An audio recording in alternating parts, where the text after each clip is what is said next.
Bom, vamos lá. Hoje a gente vai falar aqui um pouquinho sobre o que é de fato uma rede neural, né? Talvez aí uma das coisas mais importantes quando você está aprendendo inteligência artificial no geral. E bom, para começar, uma inteligência artificial, uma rede neural, não é nada mais do que você pegar uma série de funções e colocar uma dentro da outra e realizar várias operações, uma dentro da outra.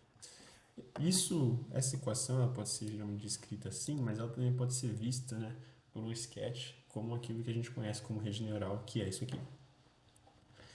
Cada círculo aqui ele é representado como um node, um neurônio, e as linhas representam os pesos, né? Então, cada neurônio aqui representa um valor único. E, geralmente, né, o lance o que é que dá a inteligência que a gente conhece? É quebrar a linearidade dessas redes neurais por meio das funções de ativação.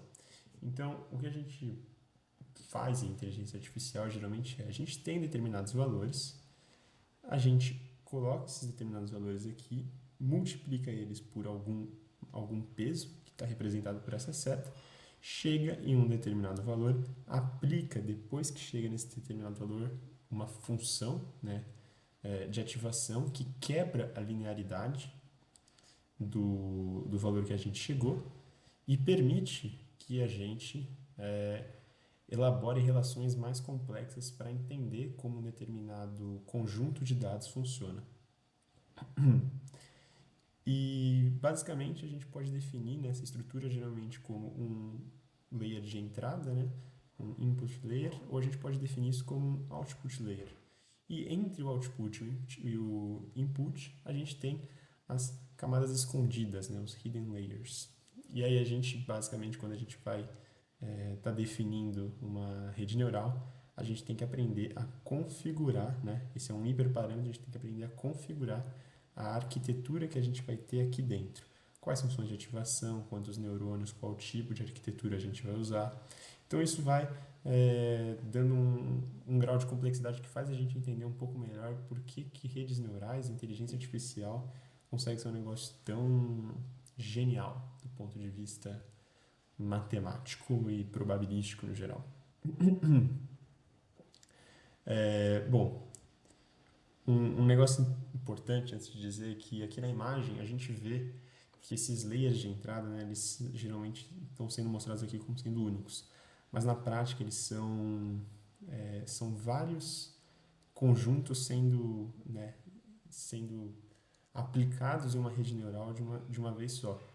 Porque na prática, né, os computadores eles conseguem executar operações paralelas. Então a gente consegue colocar o que chama de batch, que é como se fosse um grupo de dados de uma vez só, e aí meio que replicar para cada par de dados, né, par, trio, que nem nessa imagem, a mesma rede neural e executar operações paralelamente, de forma que isso acelera o processo no geral como um todo.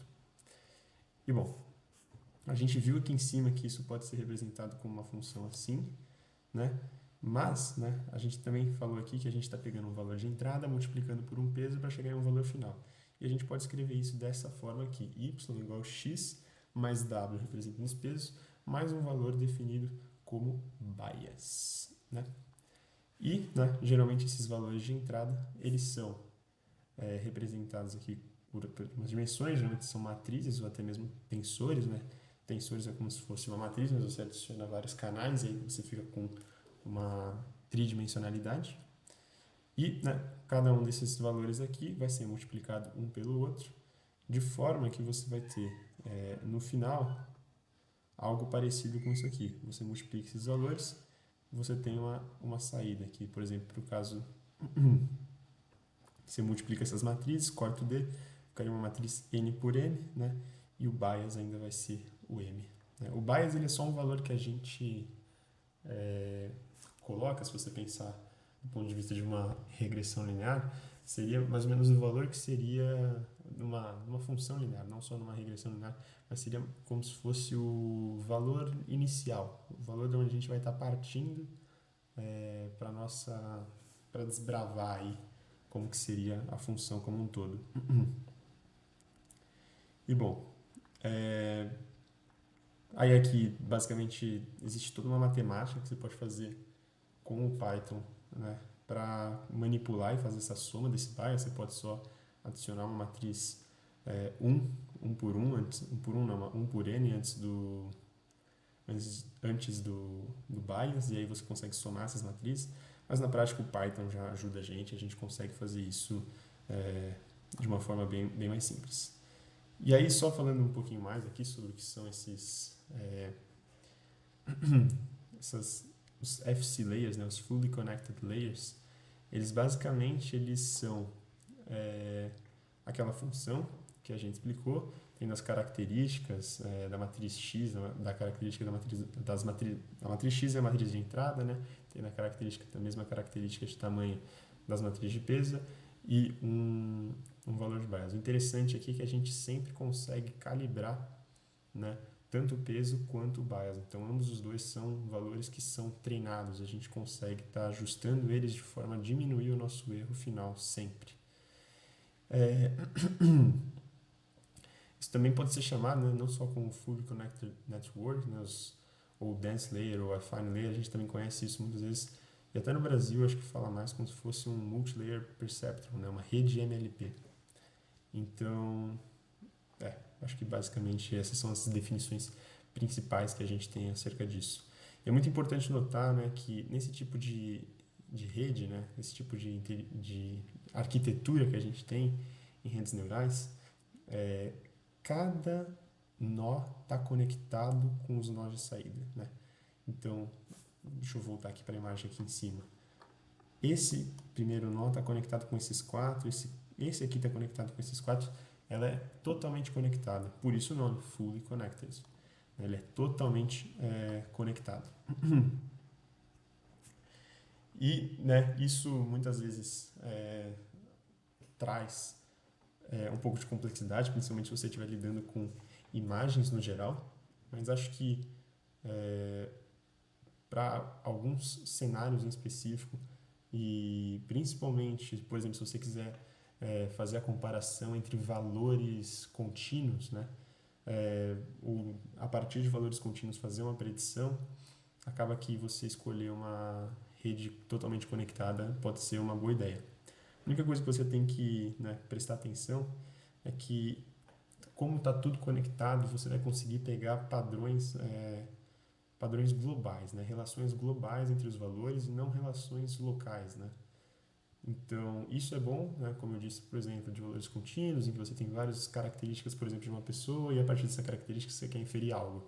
Mas quando você tem uma imagem, por exemplo, e o que está ao redor daquela imagem, principalmente em uma janela menor, no detalhe, por exemplo, você tem um dedo, sabe que esse dedo está perto aqui, você quer prever se desenhar esse dedo aqui, é importante você saber quem são seus vizinhos, né?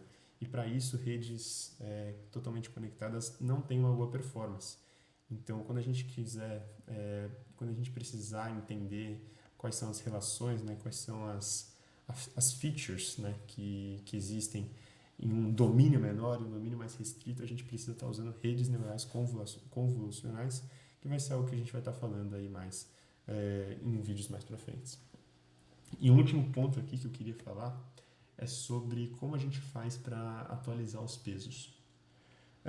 A atualização de peso ela é baseada no gradiente descendente. O gradiente descendente ele é o quê? A gente vai pegar a variação do erro, basicamente, e a gente vai entender como que é a influência de um determinado peso nessa variação do erro. E a partir de como a gente entende essa variação, a gente muda o valor do peso. Então, por exemplo, vamos supor que o peso 1 está influenciando no aumento do erro da nossa função de perda, né? Que é a forma que a gente usa para medir performance em redes neurais. Então, o peso 1 está aumentando o nosso erro. O que a gente tem que fazer? A gente anda no sentido contrário. Então, a gente atualiza o nosso peso para reduzir o peso 1 de forma que ele tenha uma menor influência sobre o aumento da função de perda. E a gente faz isso basicamente usando o que a gente chama de backpropagation, que é basicamente aplicar uma sequência de regra dos produtos. Para quem aí sabe o cálculo, a gente aplica a regra dos produtos partindo aqui da saída até chegar onde a gente quer. E aí, basicamente, aqui tem toda a iteração que é feita de regra dos produtos para você chegar no valor. Então, por exemplo, se eu quero chegar no quanto, né, o valor x está influenciando na variação do erro L, eu tenho que aplicar toda essa sequência aqui para entender como que o x influencia o L. E aí tem toda uma matemática por trás, né? Principalmente existe uma notação em matriz para você fazer isso. Não necessariamente você precisa saber isso para saber fazer inteligência artificial. É bom para entender como que funciona por trás, mas na prática quem faz tudo isso é o computador, às vezes, então é bem tranquilo, né? Mas só para vocês entenderem a forma que isso é feito, né? Geralmente a gente computa, o computador faz a computação dos primeiros valores. Então, ó, aqui x vezes o peso 1 mais o bias vai dar o h. Aí, a partir do h, você multiplica por mais um peso e mais um bias, você chega em uma determinada previsão, calcula esse erro. Esse é o passo para frente, né, o forward pass. E aí, para aplicar o backward pass, né, o back propagation, a gente faz toda uma sequência de regra dos produtos aqui, que permite a gente entender qual que é a influência de cada valor sobre o erro. E, bom, é importante dizer que é interessante a gente manter o nome das variáveis para saber com quais tipos de entradas da matriz a gente está lidando. Então, fica aí essa dica basicamente. E aí, né, a gente pode continuar ainda.